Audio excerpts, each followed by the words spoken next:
कि एक व्यक्ति के दिमाग में जब तक अपन दिमाग में घुसाने की इंश्योरेंस की नीड उसकी फैमिली क्या है, तब तक कि वो इंश्योरेंस लेने के लिए प्रवृत्ति नहीं होती।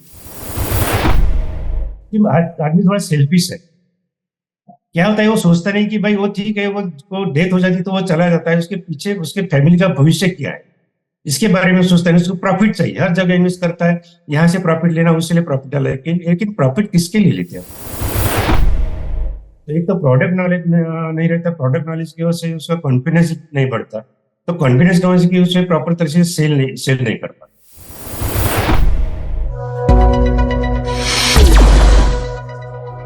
लाइफ इंश्योरेंस का इंपॉर्टेंस क्यों है? देखिए, हर वो व्यक्ति जो अपनी फैमिली की फाइनेंशियल बैकबोन है, उसके लिए ये वीडियो बहुत इंपॉर्टेंट होने वाला है।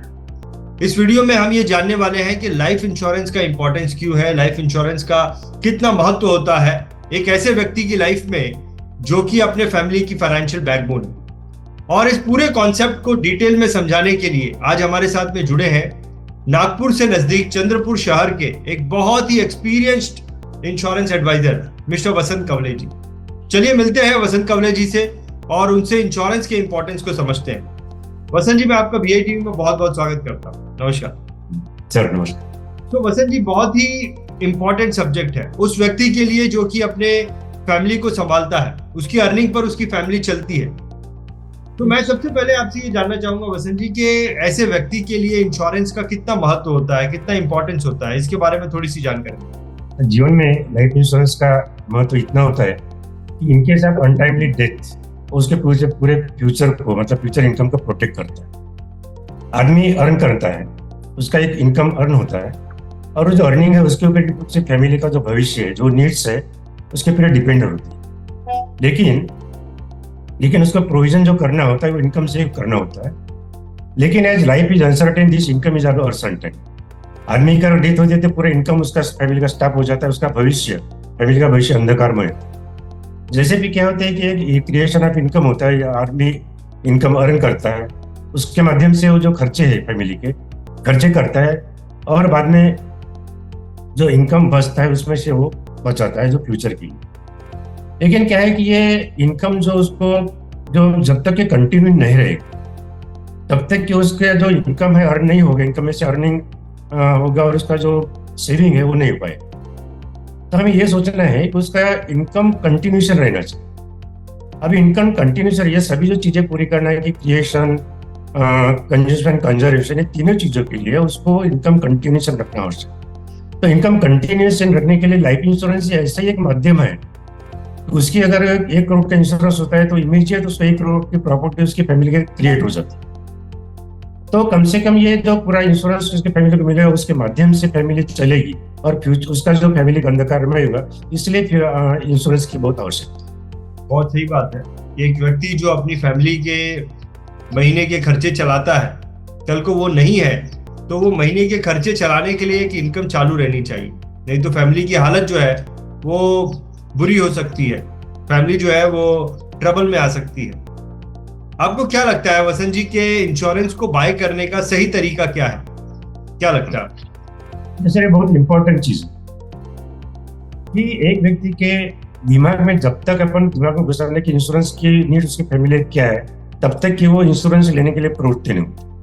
हमारा ये करता है कि पहले उसका नीड एनालिसिस, मतलब उसके भविष्य के जो नीड्स है उसको एनालाइज करना, उसके बच्चों की पढ़ाई के लिए कितना पैसा लगना है, शादी के लिए करना है, एजुकेशन के लिए कितना पैसा लगना है, और इसमें ये अपने इन्फ्लेशन भी देखना है कि इन्फ्लेशन के तौर पर आगे चल के लाइफ इंश्योरेंस की वैल्यू कितनी होगी, ये हमें सोचना है। हो सकता है कि आज उसको 1 करोड़ की जरूरत है तो उसका इन्फ्लेशन के मुताबिक उस वक्त 2 करोड़ की जरूरत पड़े, क्योंकि जब भी अगर क्लेम में अगर अमाउंट मिल जाता है तो इन्फ्लेशन की वजह से अगर आज उसको 1 करोड़ मिलता है तो ये 5 साल के बाद उसकी वैल्यूएशन हो सकती है 80,000 रुपये। तो हमें पूरा नीड एनालिसिस करना है, और जब तक नीड एनालिसिस करके उसके दिमाग में लगाएंगे कि इंश्योरेंस क्या चीज है, तब तक कोई इंश्योरेंस लेगा नहीं। तो हमारा पहला कर्तव्य बनता है कि उसको नीड एनालिसिस के माध्यम से उसको इंश्योरेंस लेना।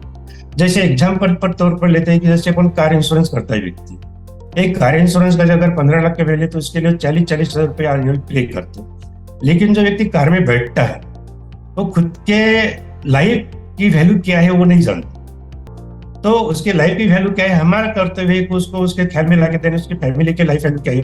अगर कार में बैठता है एक्सीडेंट हो गया तो उसकी भी डेथ हो जाएगी और पूरा फैमिली इनकम स्टॉप हो जाएगा। तो ये इम्पोर्टेंट। दूसरी चीज अपनी मानसिकता ये है आदमी कि आदमी थोड़ा सेल्फिश है। क्या होता है, वो सोचता नहीं कि भाई वो ठीक है, वो डेथ हो जाती तो वो चला जाता है, उसके पीछे उसके फैमिली का भविष्य क्या है इसके बारे में सोचता है। उसको प्रॉफिट चाहिए, हर जगह इन्वेस्ट करता है, यहाँ से प्रॉफिट लेना उसके लिए प्रॉफिट है। लेकिन प्रॉफिट किसके लिए लेते हैं? जो भी कमाई करते हैं हम करते फैमिली के लिए। ये सोचना है हर एक आदमी को, अपनी फैमिली, अपने पश्चात जो लिविंग स्टैंडर्ड आज मेंटेन कर रहे हैं आप, उसके पश्चात भी लिविंग स्टैंडर्ड मेंटेन करना चाहिए और फैमिली फाइनेंशियल क्राइसिस में नहीं होना चाहिए। इसलिए ये नीड बेस्ड एनालिसिस के माध्यम से लोगों को समझाना हमारा कर्तव्य।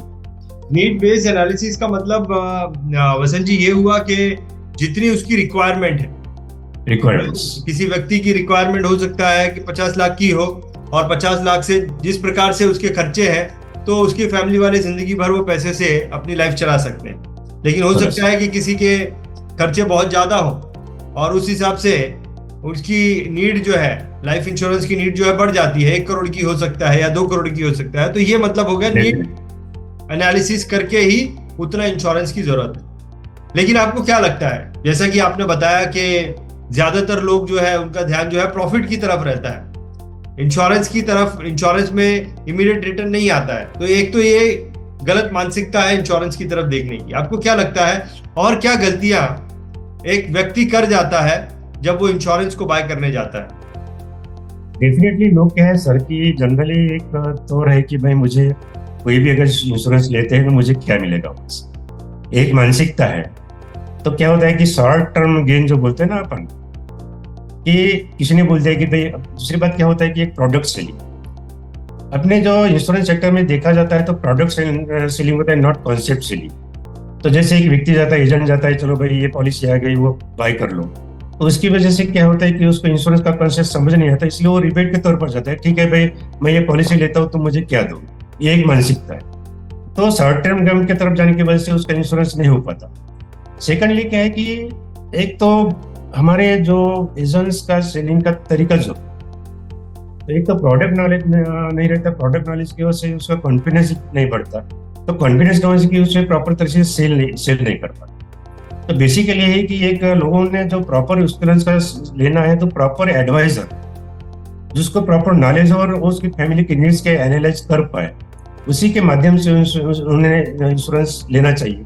वैसे तो बहुत सारे अपने फील्ड में काम कर रहे हैं, लेकिन 10% एजेंट्स ऐसे जो प्रॉपर तरीके से सेल करते हैं इंश्योरेंस। तो हर एक आदमी ने सोचना है कि अपना फाइनेंशियल फ्यूचर का है, किस तरह से अपने कौन से एडवाइजर की तरफ जाना है, वहाँ अपने शॉर्ट टर्म गेन का उसने नहीं सोचते हुए इंश्योरेंस पूरे जितना लगता है वो करना चाहिए। ये मेरे वसंत जी, तो मैं क्या इसके अगर इसको मैं हाईलाइट करूं तो सबसे पहली चीज तो ये है कि एक तो नीड बेस के हिसाब से लोग खरीदते नहीं है इंश्योरेंस, यहाँ गलती कर जाते हैं। दूसरा आपने बताया कि सही व्यक्ति से नहीं खरीदते हैं, सही एडवाइजर से जो है वो खरीदते नहीं है, राइट आदमी से खरीदते नहीं है, गलत आदमी से खरीद लेते हैं। गलत आदमी से खरीदते हैं तो गलत सजेशन जो है उनके पास में आती है, यू नो। यही 2 चीज हाईलाइट की है आपने, और भी एक चीज को हाईलाइट किया? ये चीज है सर। दूसरी चीज है कि देखिए कि ये एक एग्जांपल दूंगा मैं कि ये एक प्रॉपर एडवाइजर कैसे मतलब उसको कन्विंस कर सकता है कि मेरा मैं उधार मत। जैसे क्या हो गया, मैं कॉलेज में बैठा था तो वहाँ इंश्योरेंस की बात, जब मैंने 20 साल पहले की बात है, जब प्रोविडेंट फंड के रेट्स 12% थे और अब इंश्योरेंस का एज रिटर्न 6 to 6.5%। तो उसने मुझे बोला कि इंश्योरेंस में क्या रखा, इस वजह से कुछ रखा। उसको मैंने एक एग्जांपल दिया है कि उसको ये पूछा मैंने कि आपको बेटे कितने हैं, तो बोले मुझे बेटी है। तो मैंने बोला कि बेटी को आप मार्केट में ले जाते होंगे, घुमाने ले जाते होते एंटरटेनमेंट करने। हाँ बोला ठीक है। बोला कि आप बेटी को आपने 2000 की एक चीज लेके दी है और वो घर में आई, खेली, और बाद में क्या हो गया कि वो चीज उसने तोड़ दी। मतलब आपके 2000 रुपए तो वेस्टेज गए, तो आप क्या करोगे? नहीं कुछ नहीं करोगे। क्यों? बोला बेटी को तो मारना पड़ेगा क्योंकि 2000 आपके वेस्टेज हो गए। नहीं बोले ऐसे कैसे होगा ना, देखो क्यों आपने जैसे उसके बेटी हंसते रहनी चाहिए, खेलनी चाहिए, इसलिए आपने सोचा कि नहीं मारना चाहिए। मैंने ये बोला कि same thing lies in life that for the benefit of family. आपको फैमिली का बेनिफिट देखना है तो something you have to sacrifice, आपको कुछ सैक्रिफाइस करना पड़ेगा, इसलिए आपका फैमिली का भविष्य प्रोटेक्ट कर पाओ। तो क्या हो गया, उसके दिमाग में वो चीज आ गई कि चलो भाई फैमिली कुछ करना है तो सैक्रिफाइस करे बगैर फैमिली का भविष्य नहीं बात रहेंगे। तो ये बात है कि ये माध्यम से आपको समझाना है लोगों को ये थी। बहुत बढ़िया, बहुत बढ़िया, बहुत बढ़िया।